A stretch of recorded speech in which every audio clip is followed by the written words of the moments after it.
In a remote African village, a poor orphan girl, Amina, is forced to marry a cruel and wealthy chief to save her dying brother. Betrayed, beaten, and left for dead, Amina rises against all odds. With courage burning in her heart, she inspires a revolution among the villagers and becomes a queen, not by blood, but by spirit. The price of a brother.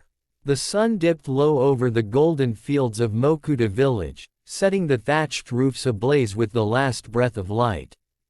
In the heart of the village, amidst the dusty lanes and mango trees, lived Amina, a girl of 16 summers whose life had been stitched together with hardship and prayer. Amina's mother had died birthing her younger brother, Sefu, and their father had fallen to the cough that carried men away in the rainy season. The elders said it was bad luck to be orphaned. Amina thought it was worse luck to be forgotten. Each morning, she would rise before the cockerel crowed, gathering firewood, hauling water from the muddy river, and bargaining at the market for scraps to feed her brother.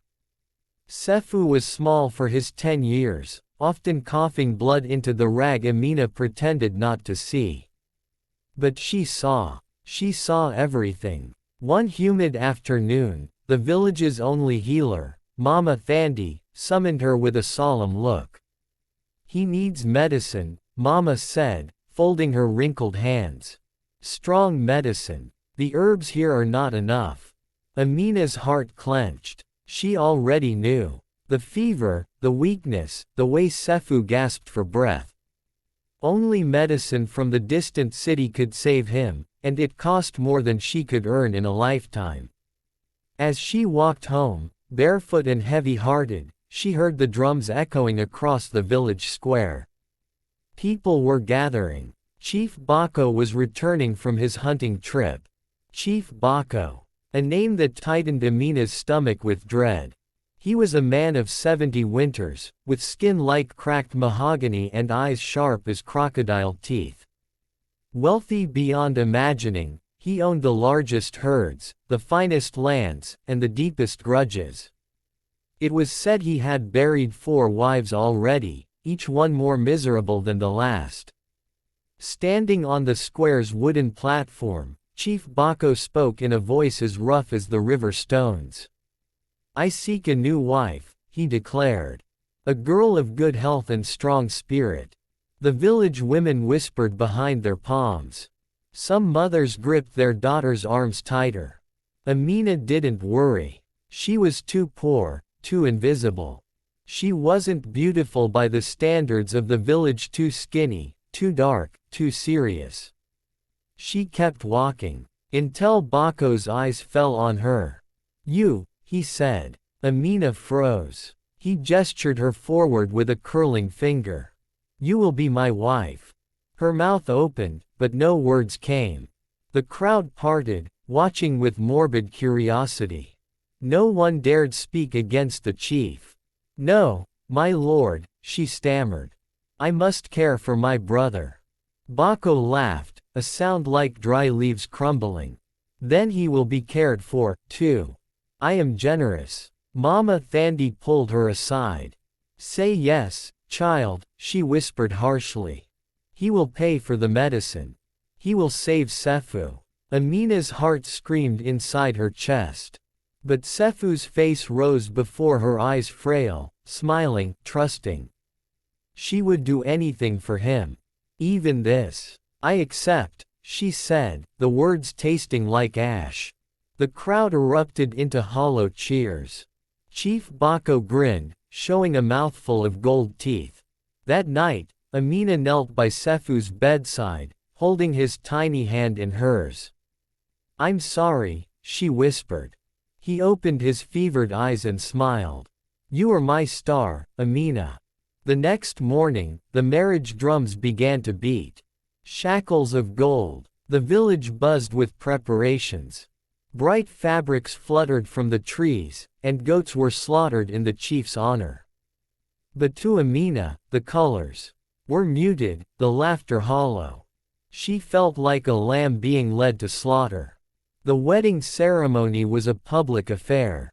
Under the ancient baobab tree, Amina stood in a borrowed dress, her bare feet digging into the earth as the village sang songs of blessing and obedience. Chief Bako loomed beside her, wearing robes heavy with embroidered gold. His hand gripped her arm tightly, a silent reminder of her new cage. An old shaman muttered blessings and tied their wrists together with red cloth. "You belong to him now," the shaman intoned, his milky eyes vacant. The villagers clapped politely. Some pitied her. Others envied her, for they believed she would now live in riches.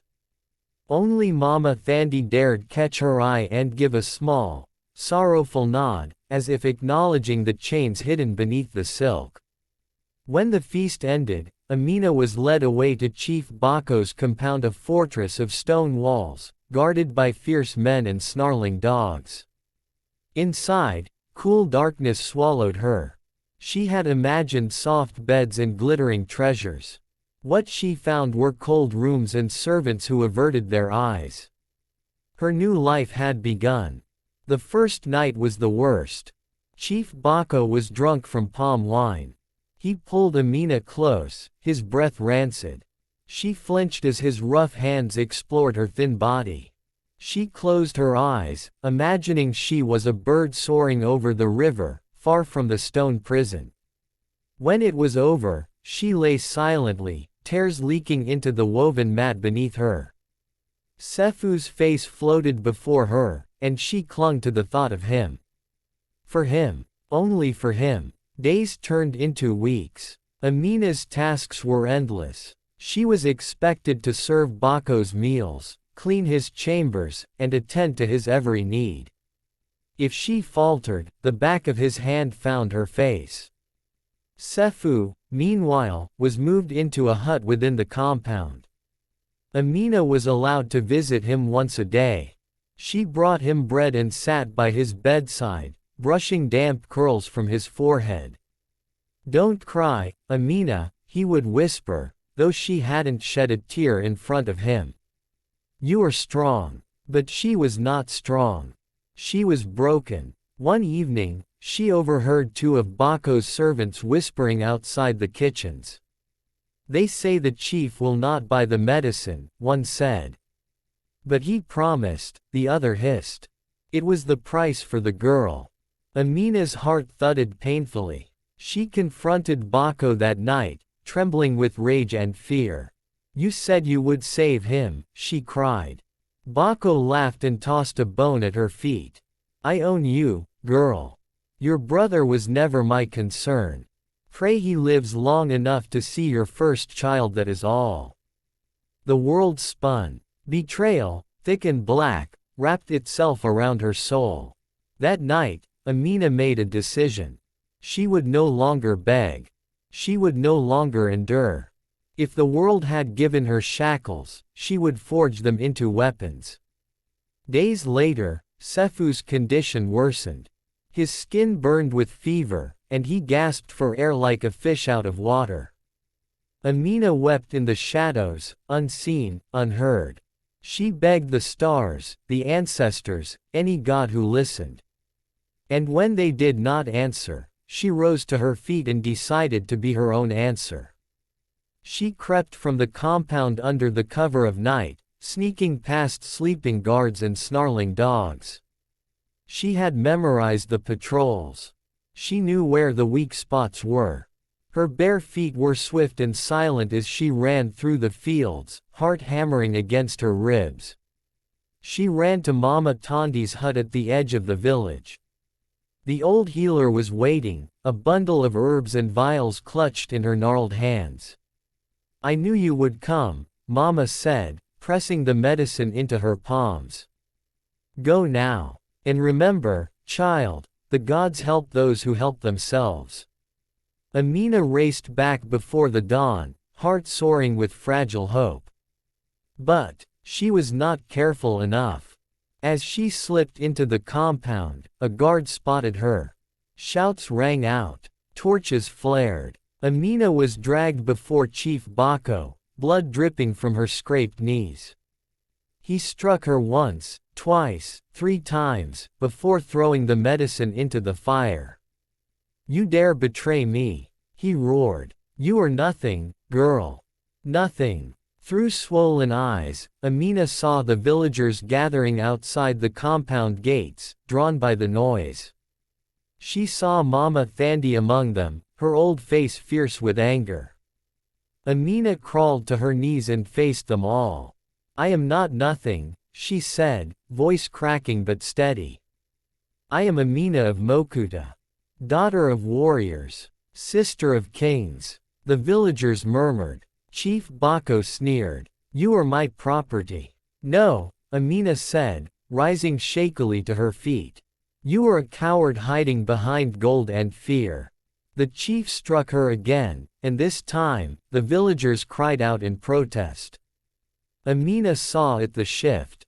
The realization. Chief Bako had ruled through fear. But fear only ruled until someone dared to stand. Amina had stood. And Mokuta was watching. When dust turns to fire. The air in Mokuta village was thick with something new, something dangerous. Hope. As dawn painted the sky with bruised colors, the villagers who had once cowered before Chief Bako whispered among themselves. They spoke of Amina, the girl who bled but stood tall, the girl who dared call a tyrant a coward. In the heart of Bako's stone compound, Amina lay bruised and battered. But inside her chest, her spirit blazed brighter than ever. She could hear the murmur of the crowd beyond the walls. The spark had caught. The fire was spreading. Chief Bako paced his grand hall like a caged leopard. "These peasants forget their place," he snarled to his son, Juma, a thick-set man with a cruel mouth. "They need reminding," Juma said. "Let me hang the girl at the gates. Let them see what disobedience costs." For a moment, Bako considered. His hand flexed around the hilt of his ceremonial dagger. But somewhere deep inside, fear gnawed at him. He had ruled with brutality for so long, but even the oldest lion feared the first cut. "Not yet," Bako said finally. "She is no threat alone. Without support, she will wither." But he was wrong. That very night, a group of villagers, young men, women, even children, gathered secretly at Mama Tandi's hut. Lantern light flickered on determined faces. Amina stood among them, her body aching, her heart soaring. "We have lived in fear long enough," she said, voice low but fierce. "We toil, we suffer, and for what? So that one man can grow fat while we bury our children." Murmurs of agreement rippled through the crowd. "If we stand together," Amina continued, "he cannot break us all. If we rise, Mokuta will be ours again." Silence fell. Then a boy no older than 12 Tano, the baker's son, stepped forward. "I will fight." One by one, others joined him. "I will fight. I will fight. I will fight." Amina's throat tightened. These were not soldiers. They were farmers, weavers, fishers. But together, they were a storm. Plans were made. Weapons were gathered, rusty knives, farming tools, even sharpened sticks. The revolution was born in whispers and candlelight. At first light, Amina led her rebels to the marketplace. The villagers who were too afraid to fight watched from their doorways as the rebels stormed the compound gates. Chief Bako's guards, surprised and outnumbered, faltered. For years they had served out of fear, not loyalty. Some dropped their weapons and fled. Others turned on each other. Within moments, the courtyard was theirs. Chief Bako emerged from his grand hall, his robe disheveled, his face twisted with rage. "You dare raise your hands against your chief?" he thundered. Amina stepped forward, a broken spear clutched in her hand. "You are no chief," she said. "You are a leech that has fed on our suffering." Behind her, the villagers roared their agreement. Bako drew his dagger. He was old, but desperation lent him speed. He lunged at Amina. For a heartbeat, everything slowed, the dagger flashing in the sun, the gasps of the crowd, the pounding of Amina's heart. She sidestepped, grabbing Bako's wrist and twisting. The dagger clattered to the ground. Bako stumbled and Tano, the baker's son, tripped him with a stick. The mighty chief fell face first into the dust. A stunned silence fell. Then, without a word, the villagers surged forward. They dragged Chief Bako through the streets, past the homes he had terrorized, past the fields he had stolen. He begged, he cursed, he wept, but Mokuta had no more mercy for him. They tied him to the baobab tree, the same tree where he had once declared himself a god among men, and left him there, powerless, broken. Justice, at last. In the days that followed, Mokuta changed. The gold ornaments were stripped from Bako's compound and melted down to buy medicine, tools, and books. The herds were divided among the villagers. No one would starve again. Sefu, weak but smiling, recovered with the proper medicine. Mama Thandi was made head of the new council. And Amina, fierce, scarred, unbowed, was chosen as Mokuta's leader. Not a queen draped in silk. Not a chief sitting on a golden throne. But a leader who walked barefoot through the fields with her people. Amina led not by fear, but by love. Not by fists, but by hands that built and healed. One evening, as the sun bled into the river, Sefu sat beside her. "Did you ever think we would live to see this day?" he asked. Amina smiled, her heart swelling with 1,000 memories of hunger, of pain, of dreams stitched together from scraps. "I didn't just hope for it," she said. "I fought for it." Sefu leaned against her, his head resting on her shoulder. "You are my star," he whispered again. And for the first time in her life, Amina believed him. She looked out across the fields of Mokuta, golden with ripened crops, alive with children's laughter, and knew that her tears, her scars, her struggle had not been in vain. From the dust, she had built a kingdom of hope, a kingdom of freedom, a kingdom born from fire and love. The seeds of tomorrow. The rains came early that year. Heavy, cleansing showers poured over Mokuta village, soaking the fields, washing away the dust of old sorrows.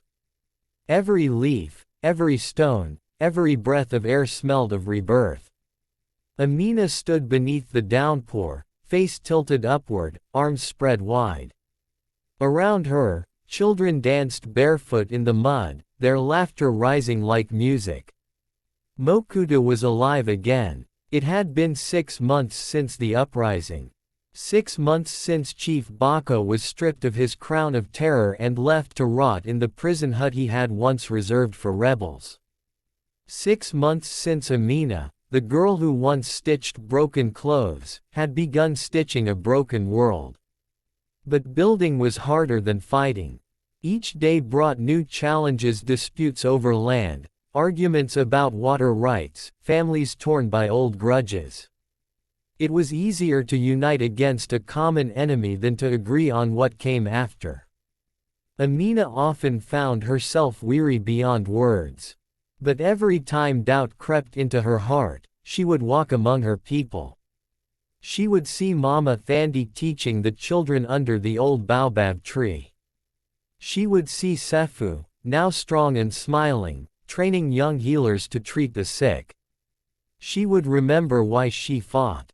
One evening, the village council gathered under a full moon. The elders sat on woven mats. The young warriors leaned on their spears. Merchants, farmers, fishermen, weavers all had a voice. At the center sat Amina, no throne beneath her, no crown upon her brow. Only the weight of hope on her shoulders. "Our stores are full," said Mama Thandi. "Our children are healthy. It is time to think of more than just survival." Murmurs of agreement rose. Sefu spoke next. "We need a school," he said. "A real one. Not just lessons under the tree. And a well, added Tano, who had grown from a frightened boy into a fierce young leader. Clean water for everyone. Others chimed in. Amina listened carefully, her heart swelling with pride. This was the true victory. Not the fall of a tyrant, but the rise of a people. The next months were a whirlwind. A school was built, its walls of mud brick and its roof thatched with golden straw. Children who had once known only labor and hunger now filled the air with songs and questions. A new well was dug near the marketplace, its cool, sweet water free for all. The fields expanded, tended by hands that no longer trembled in fear. The council wrote a new code of laws, simple, just, and agreed upon by all.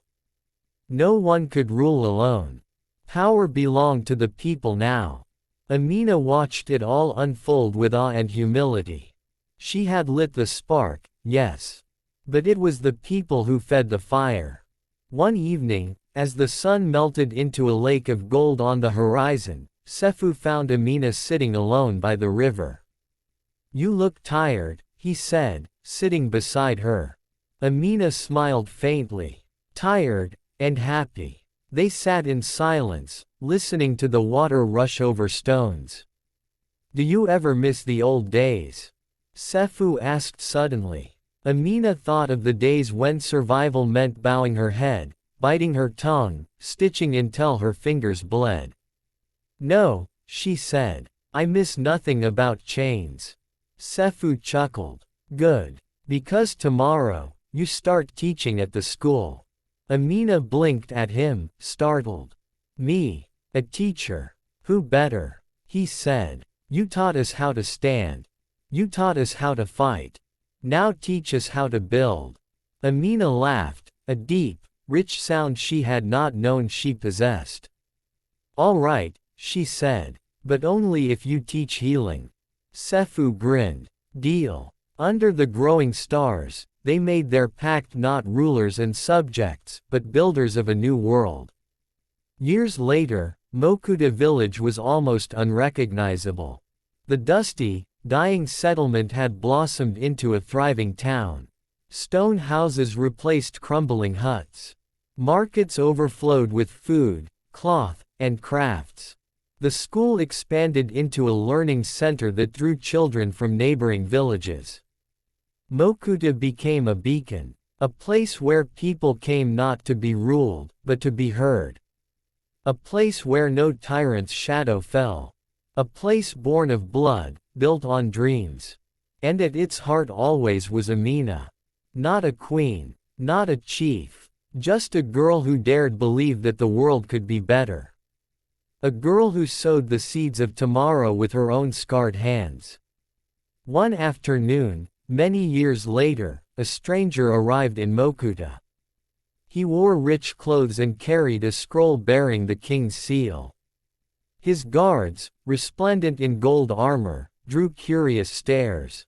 The council gathered to meet him in the marketplace. Amina, older now, her hair touched with silver, stood at their head. The stranger bowed low. "The king has heard of Mokuta's miracles," he said. "He wishes to offer titles and gold to your leader." He turned to Amina, smiling. "You would be Lady Amina of Mokuta. You would sit at the king's court. You would wear robes of silk, eat from plates of gold." The villagers murmured in excitement. Gold, power, recognition. But Amina only smiled. "I already have a title," she said. The stranger blinked, confused. "You do?" She nodded. "I am called Daughter of the Soil," she said proudly. "Mother of Freedom, Sister of Dreams." She turned to her people. "And I need no crown to know my worth." The villagers erupted in cheers. The stranger left empty-handed. And Mokuta stood taller than ever. That night, as the stars blanketed the sky, Amina sat by the baobab tree, the same tree where tyranny once reigned. Beside her sat Sefu, now her husband, his head silvered with wisdom. Their children played nearby, laughing under the watchful eyes of the village. You built all this, Sefu said softly, his hand finding hers. No, Amina said, squeezing his fingers. We built it together. Above them, the great tree's branches reached out to the heavens, roots dug deep into the living earth. Mokuta lived. It thrived. It endured. And the fire Amina had sparked in the hearts of her people burned brighter with every passing generation. A fire that would never die. Not as long as there were dreamers. Not as long as there were fighters. Not as long as there were children who believed that even in the dust, even in the ashes, something beautiful could grow. The end.